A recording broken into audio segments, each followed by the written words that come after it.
Saludos compañeros, compañeras Mashicuna del Ecuador y del mundo. Para los que no me conocen, yo soy Luis Velázquez. Soy ecuatoriano, hijo de ecuatorianos, criado afuera, nacido afuera, pero ecuatoriano en fin. Tengo 6 años en el Ecuador, soy casado con una ecuatoriana, tendré hijos ecuatorianos y hago este video hoy sábado 18 de junio. Porque estoy muy preocupado por la situación actual en el país en medio del paro Ecuador 2022. Este video lo hago después de reflexionar, de pensar mucho, de debatir con muchas personas y vengo aquí a hacer como un resumen de ese análisis que he hecho todos estos días. Aquí no es solo un análisis desde mi punto de vista, sino desde el punto de vista de expertos y todo lo que se está pidiendo, sobre todo lo que se está pidiendo. Usted es ecuatoriano o le interesa lo que pasa en Ecuador, pero sobre todo si es ecuatoriano y ama el Ecuador, como yo amo el Ecuador, le invito a que se quede este video y me deje sus comentarios, me deje al final. No ponga comentarios todavía si no ha visto el video porque ni siquiera sabe lo que voy a decir.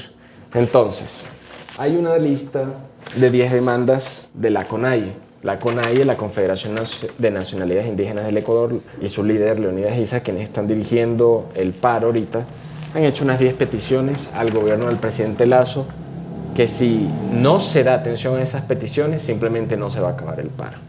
Es así como lo ha dicho Issa una y otra vez. Estas 10 peticiones están en la página de la CONAIE.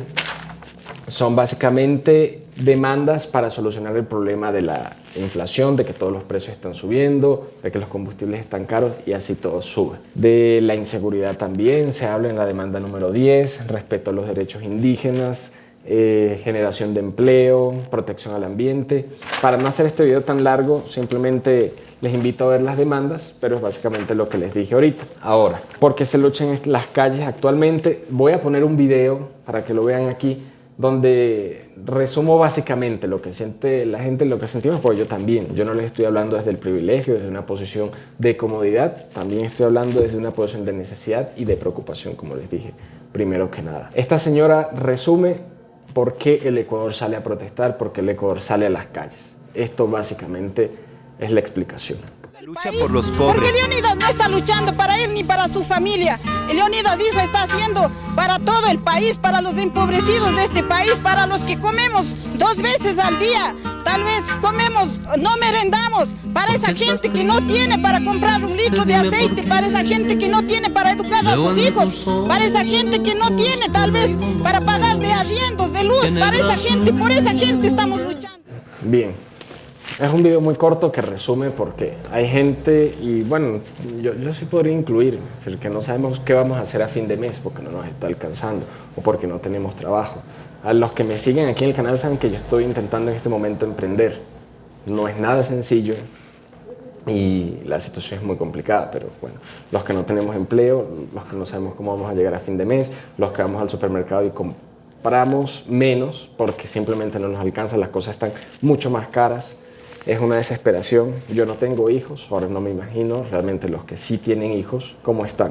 Ahora, fuera del hecho de que la señora menciona que Issa está luchando por todos nosotros, lo cual es lo que voy a ir debatiendo poco a poco en este video, esa es la necesidad, lo que nosotros vemos cuando vamos a un supermercado, cuando salimos a las calles, y la inseguridad sabemos que ha ido aumentando en el Ecuador considerablemente en los últimos meses.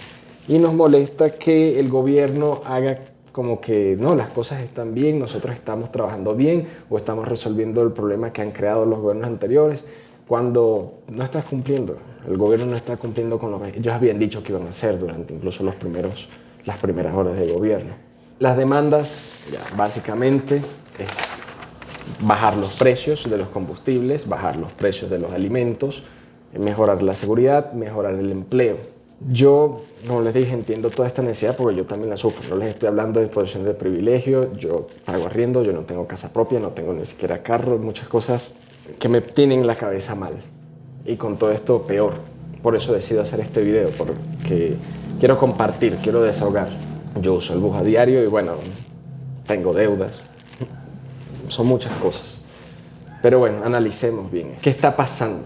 La situación del aumento de los precios, aumento de combustibles, no es algo exclusivo del Ecuador. Si alguien aquí me está viendo desde otro país, sabe que los precios están aumentando en su país también, y así la gasolina.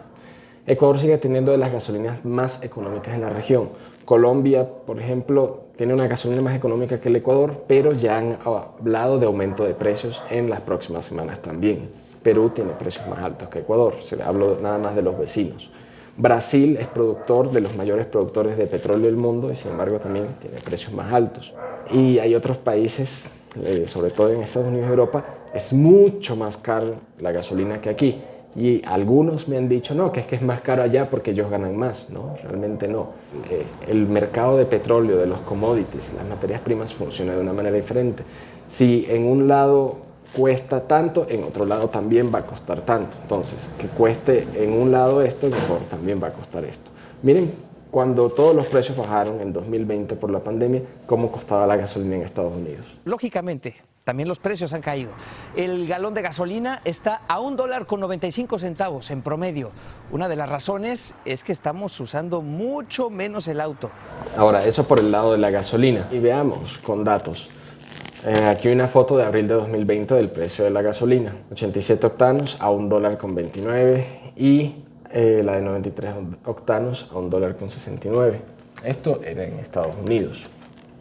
Aquí tenemos un gráfico donde está la evolución desde el año pasado. Estaba más o menos a $2.75 en enero del 2021 y ahora en mayo de 2022 ya ha pasado los $5 de hecho. El conflicto en Ucrania también ha afectado el precio del petróleo. Según la AAA, los precios de la gasolina alcanzaron niveles históricos. El costo promedio a nivel nacional se situó en $4.86. En California, luego de rozar los $10 la semana pasada, amaneció este lunes en $6.34.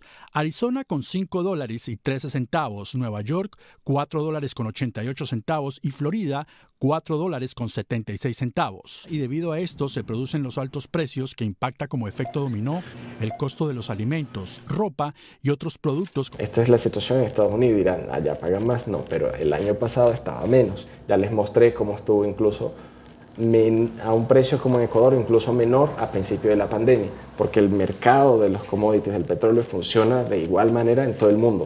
No es que porque un país produce petróleo tiene que vender más barato, porque Estados Unidos de hecho es el primer productor de petróleo a nivel mundial y sí, ellos importan mucho petróleo, pero es un mercado que afecta globalmente.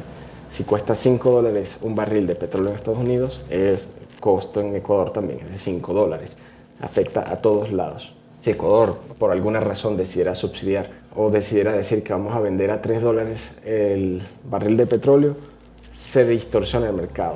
Esto tiene que ver con una ley económica que se llama la ley del precio único. Se va a ganar el contrabando. Esto pasó en Venezuela, donde se subsidió tanto los combustibles que una buena parte de los combustibles de Venezuela se iban a Colombia. Y Venezuela era un monstruo en producción de gasolina y porque ha tenido sus refinerías también, pero se desangró. Era un negocio incluso más rentable que el de la droga por el hecho de que llenar el tanque de un carro valía unos 10 centavos en Venezuela. ¿Cuánto vale eso en otro país? Entonces, si en Ecuador pasara eso, aquí va a venir otro problema mayor, porque se trata de subsidio. Y es lo que nos dicen los líderes de estas protestas, que no se trata de firmar un decreto y decir, ahora la gasolina va a costar tanto, se trata de subsidiar. Para subsidiar el valor de la gasolina, que por cierto, como les dije, no es solo para tener gasolina que se saca petróleo de la tierra y listo, eso es todo, no, se compran aditivos químicos, se compran materiales, incluso el metal con el que se hacen los barriles para exportar, todo afecta a la cadena de precios. Y bueno, en cuanto a la gasolina, se trata de subsidiar, no se firma y ya. Actualmente, como les mostré en Estados Unidos, ya pasa los $5 el galón de gasolina. Y aquí en el Ecuador están subsidiadas dos tipos de gasolina, la Extra y Ecopaís en $2.55 y el diésel subsidiado $1.90. La Super es la que está liberada a $4.86, incluso está más baja que en Estados Unidos todavía, porque hablamos de precios internacionales que nos afectan también a nosotros, así produzcamos el petróleo. Entonces, para que nosotros estemos pagando Extra y Ecopaís a $2.55 es porque se está subsidiando. No nos dicen esto los líderes indígenas. ¿Qué es subsidiar? Subsidiar es que el Estado cubra una parte del precio de algo, del costo en el mercado. Entonces, si está a $5, por poner una cifra redonda, $5 el galón de gasolina y estamos pagando 2.55, es decir, que el Estado está pagando 2.45. No es que es el gobierno, no es que el Lazo está pagando eso, es el Estado. ¿Qué es eso? Impuestos nuestros.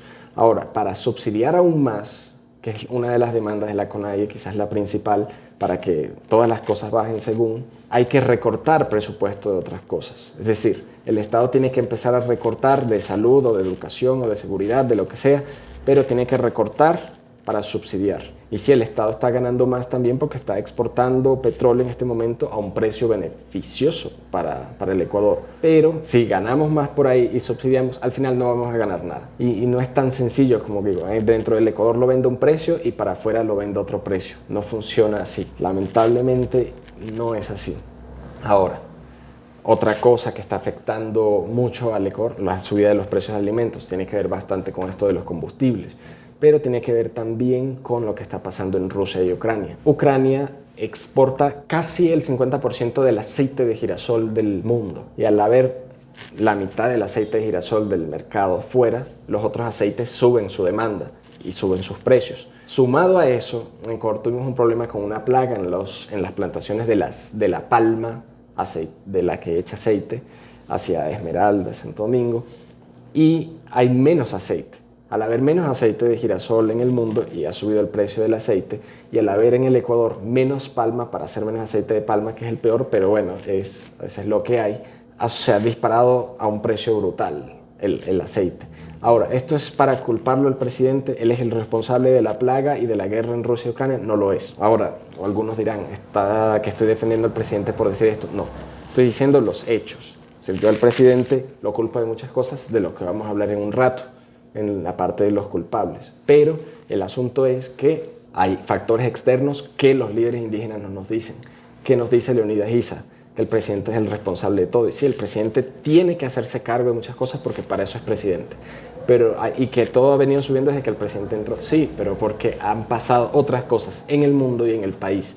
Y eso no nos dicen porque él está aprovechando el momento, la tormenta perfecta de crisis que hay para él figurar. Esa es la desgracia de los políticos muchas veces. Ellos están trabajando por sus intereses y no por el interés de la gente. Es lo que me preocupa más porque la gente se está dejando manipular por esto. Bueno, fuera de lo del aceite hay otra cosa, con los alimentos. El precio de los fertilizantes se ha duplicado e incluso a veces ha aumentado más del doble en algunos casos. ¿Por qué? Porque Rusia y Bielorrusia, ellos producen 1/3 de los fertilizantes que se usan en el mundo. Y Ecuador es uno de los principales compradores de Rusia y de Bielorrusia. Pero ahorita hay sanciones económicas sobre esos dos países por apoyar la invasión en Ucrania. Entonces, ¿qué está pasando? Al no poder comprarle fertilizantes a ellos, que son de los mayores productores en el mundo, solo 2 países cubren el 1/3 del mercado de fertilizantes a nivel mundial. Es decir, la demanda, que sigue igual, de hecho, en aumento por la reactivación económica tras pandemia, se han disparado los precios de los fertilizantes. Y eso le afecta a Ecuador, que de hecho es uno de los principales clientes de Rusia en cuanto a fertilizantes. Ahora, al subir los fertilizantes, sube el costo de la producción de los alimentos. Ya los campesinos que van a vender no pueden vender al mismo precio de siempre.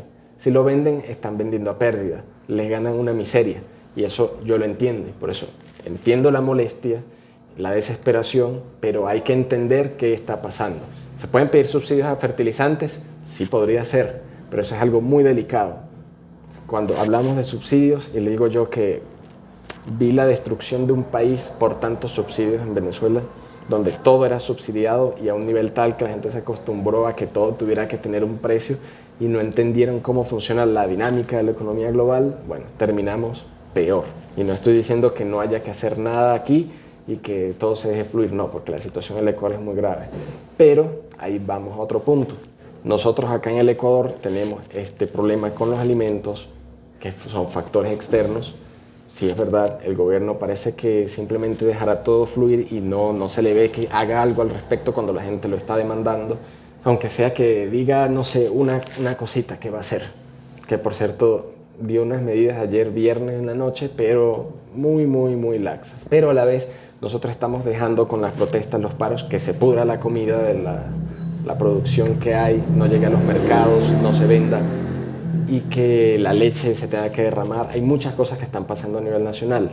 Pero, echemos un vistazo rápido a esto. Al cumplirse el 5.º día de paro y de obstaculización en las carreteras, ha llegado el momento de botar la leche. Para los productores no hay otra opción, ni siquiera regalarla.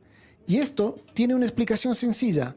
Las vacas deben ser ordeñadas a diario o su vida corre peligro. Yo creo que es importante reconocer que las vacas producen leche todos los días, se las ordeña 2 veces al día, se almacena en frío por 1, máximo 2 días para ser transportada a las plantas o a las queseras. Ahí están 1.200 litros de leche que vamos a abrir este rato la válvula para que se vaya y se riegue porque por el tema de la huelga no podemos pasar. Las tinas se llenan al máximo con la esperanza de que un tanquero se pueda llevar la leche. Pero si esto no sucede, entonces se debe abrir la llave y dejarla correr. Ahí está ya yéndose la leche al piso porque no podemos enviar la leche. Y esta es la situación, o sea, estamos disparándonos en el pie realmente. Yo también saldría a protestar, pero no a parar las vías, porque están perdiendo muchas personas. Y no es solo el turismo, que los turistas entonces no van a poder viajar entre las ciudades o que no pueden venir, no. Es decir, en los lugares de turismo, en los hoteles, posadas, hay empleados, en los restaurantes hay empleados. O sea, no estamos afectando solo a los dueños, estamos afectando a los empleados, a la gente que tiene que ir a su trabajo y que si no van por labor diaria no le van a pagar ese día, ¿no? Que se unan al paro para cambiar las cosas y sacar a este. ¿Qué vamos a lograr? Sale el lazo y ¿qué hacemos? O sale el lazo así a la violencia y ¿qué logramos? Esas son cosas que tenemos que pensar. Por cierto, ISA mintió, dijo hace, me parece, 2 semanas, el precio de la gasolina en Europa, que ellos no son productores, está en $2 y que acá está en más de 4. Pero él no dijo que en Europa se vende la gasolina por litro, $2, y que un galón, que es lo que se vende aquí en Ecuador, representa 3 litros con 75, 3,75 litros. Es decir, en Europa está mucho más cara.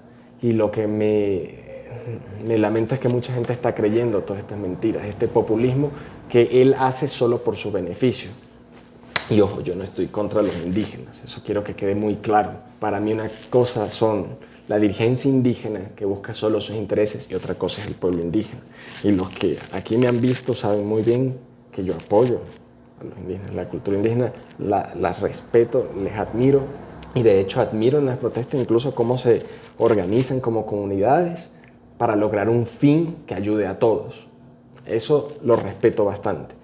Lo que no respeto es a los dirigentes indígenas que manipulan para ellos ganar después por sus propios intereses. Y esto es algo que me recuerda mucho a cosas que pasaron en Venezuela. Porque en Venezuela muchos dirán, no, es que ustedes nunca han protestado, no, es que la gente ya es vaga. No. En 1989 una serie de protestas llamadas el Caracazo. Y hubo unas medidas económicas que se estaban implementando que eran necesarias realmente, pero se comunicaron muy mal. Incluso ahora yo le digo, Lazo no está haciendo nada, así que es peor lo que está pasando en Ecuador. Pero ciertos líderes de izquierda, ciertos grupos, lo que hicieron fue agarrar la ira de la gente y decir, no, hay que protestar y parar contra estas medidas neoliberales, lo mismo que dice ISA, y detener al Fondo Monetario Internacional aquí en Venezuela, lo mismo que dice ISA ahora en Ecuador, y eso empezó el desastre que dio nacimiento al chavismo, 27 de febrero de 1989. El 27 de febrero de 1989, la revuelta popular iniciada en Guarenas llegó pronto a la capital venezolana. Sectores desfavorecidos respondían ante la situación económica del país. La aplicación de una serie de medidas neoliberales impuestas por el Fondo Monetario Internacional, anuncios del Ejecutivo en relación al aumento de las tarifas de servicios públicos y un incremento de 100% en el combustible sumado a los escándalos de corrupción fueron el detonante. Las protestas cobraron fuerza en el centro de Caracas. Saqueos a los comercios se replicaron en todo el país. Ahora, tenemos qué fórmula en Ecuador. Tras una semana de protestas, estoy grabando este video el sábado, ya el 6º día de protestas, 6º día de paro. Tenemos un riesgo país que ha subido ya los 1000 puntos tras esta semana de protestas. Subió 100 puntos en una semana. ¿Qué significa esto? que ahora el Ecuador para acceder a préstamos internacionales tiene que pagar más. Así que si el Ecuador tiene algún plan de inversión y necesita dinero para ese plan de inversión, le va a costar más adquirir ese dinero. Eso es una. Dos, el riesgo país es algo que ven los inversionistas también a la hora de decidir invertir en un país. Es decir, yo voy a montar una compañía ahí, voy a montar una fábrica, voy a llevar mi dinero, voy a generar empleo, lo que sea. Pero, es decir, quien decida traer dinero para acá, o un empresario promedio, va a ver primero el riesgo país. Al haber más riesgo país, hay más miedo de venir aquí a invertir. Eso quiere decir que va a haber menos inversión, menos empleo, menos puestos de trabajo, que es igual a más pobreza, más crisis. Es decir, estamos disparándonos al pie, estamos escupiendo para arriba. Todo esto está empeorando la situación. Ahora, ¿quiénes son los principales culpables? Unos dirán Leonidas Issa, otros dirán Guillermo Lasso. Son los dos. Leonidas Issa por manipular a la gente para él ganar políticamente, porque él está velando por sus intereses políticos. Hay cosas que no sabemos de cómo está obteniendo financiación, de qué vive, qué hace. En varias mentiras se le ha visto, como lo que les dije, manipula a la gente con el precio de la gasolina, diciendo que todo está subiendo desde que Lasso está, que todo es culpa de Lasso, lo cual no es así. En octubre de 2019 dijo que cuando la gasolina subió el doble, cuando lo liberó Moreno, todo iba a subir al doble. Es decir, hay mucha manipulación, porque él tiene unos intereses propios. Y Lasso por ineficiente, porque es un gobierno inoperante, no está haciendo las cosas, no se le ve una reacción y no sé, no tiene equipo ni siquiera en asesoría comunicacional, porque cada vez que sale a decir algo, peor. No sé, los que me ven hoy sábado y supieron del decreto del estado de excepción, lo que dijo ayer viernes, que según era un borrador donde se iba a prohibir el internet en las zonas de estado de excepción. O sea, una brutalidad total. Encima está pautando, gastando nuestro dinero de nuestros impuestos para pautar en televisión, a decirnos, mostrando a algún campesino, algún estudiante, alguna mujer, que ahora sí le va mejor, que gracias al gobierno tiene ayudas. Y sale él al final de esas pautas que cuestan dinero nuestro, diciendo bienvenidos al Ecuador de las oportunidades, que todo está mejor, cuando nosotros en la calle sabemos que a diario todo está peor. Y encima, hace poco dijo que la inseguridad que ha subido todavía no es como Colombia o México, entonces no es algo de alarmarse, no es de escandalizarse. Es decir, yo no puedo creer las cosas a veces que veo de este señor. Entonces entiendo las iras, pero hay que ver a quiénes están afectando los bloqueos y quiénes están detrás de estos bloqueos. Porque ahí está la otra cosa. Si nosotros no nos educamos, si nosotros no buscamos informarnos sobre la situación del mundo, sobre las cosas que están pasando, no solo en nuestro país, sino afuera, y cómo funcionan las cosas como la economía, nosotros también somos culpables de la situación. Si no criamos buenos hijos, vamos a tener una situación peor. Nosotros estamos apoyando a destruirnos a nosotros mismos. Estoy de acuerdo en que hay decenas de razones para protestar. Yo mismo digo, estoy que salgo a protestar, o sea, yo me uno a la protesta, sí, pero vamos a hacer una protesta legítima y que no sea pegarnos un tiro en el pie, porque no vamos a Carondelet directamente, o porque no apoyamos un proceso de revocatoria legal como el abogado Pedro Granja está promoviendo. Vamos a hacerlo todo por legal. No, porque aquí en Ecuador nos acostumbramos a que si no nos gusta algo, vamos a hacer un desastre.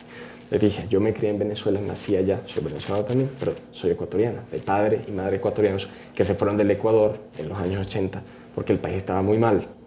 Pero yo nunca he estado alejado de la realidad del Ecuador porque, como les digo, soy de padre y madre ecuatorianos que me inculcaron valores sobre el Ecuador y he estudiado bastante sobre el Ecuador. De hecho, actualmente trabajo con turismo en el Ecuador porque es mi pasión estar acá.